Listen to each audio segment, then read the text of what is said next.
Hi, my name's Chris. Thanks for joining me today. I'm going to start a series of videos on leadership and some things. And so I hope that this brings value to what you do in your job and your position, maybe some of your relationships and your leadership abilities in other places as well. But leaders, have you ever given a presentation and then sat back down and thought, I meant to say this, or I wanted to say that instead? What happens to me all the time. In fact, it'll happen as soon as I hit stop recording on this video. I'll wish that I would have put something else in there. And so I want to talk a little bit about that. And so just want to share some brain research with you about how we can be more intentional about coaching, about leading, and about teaching with our staff and teachers with our students. So in our brains, we have an amygdala in our brains, and that's the freeze, fight, or flight part of our brains. And if you've done any type of trauma training, you'll be very familiar with this. We also have in our brains something called the hippocampus. Now that's the library of our brains. So teachers, you're trying to hack into your kids' brains, into that hippocampus, to teach to that hippocampus, because that's where the information becomes sticky. That's where the kids can remember that information and then recall it when they need to on tests or other things in other parts of their lives. Leaders with your staff, again, you're trying to communicate and get that message into their hippocampus so that they remember the things that you've taught them and coach them on, and that they'll be able to recall it and use those practices and that information that you've taught them.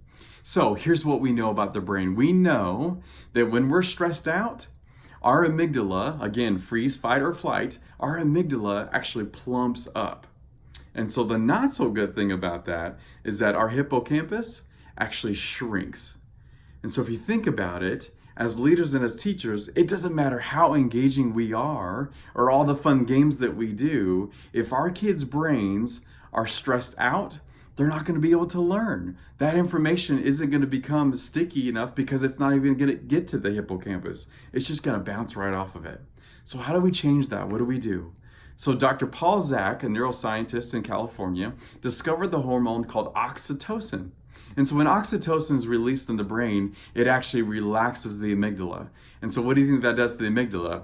It shrinks it. So if you can picture the amygdala just shrinking when that oxytocin is released.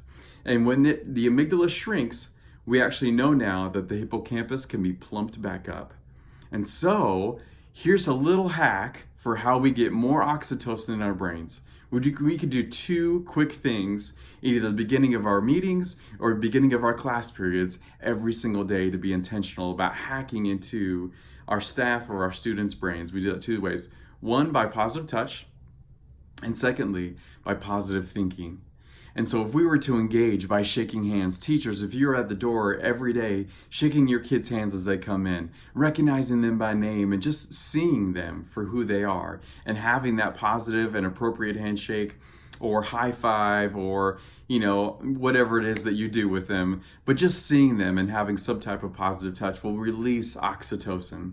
The next thing that we suggest is talking about good things or good news, and just taking 2 to 3 minutes and asking a few people, hey, tell me something good that's going on in your life, or tell me about a fun experience that you just had.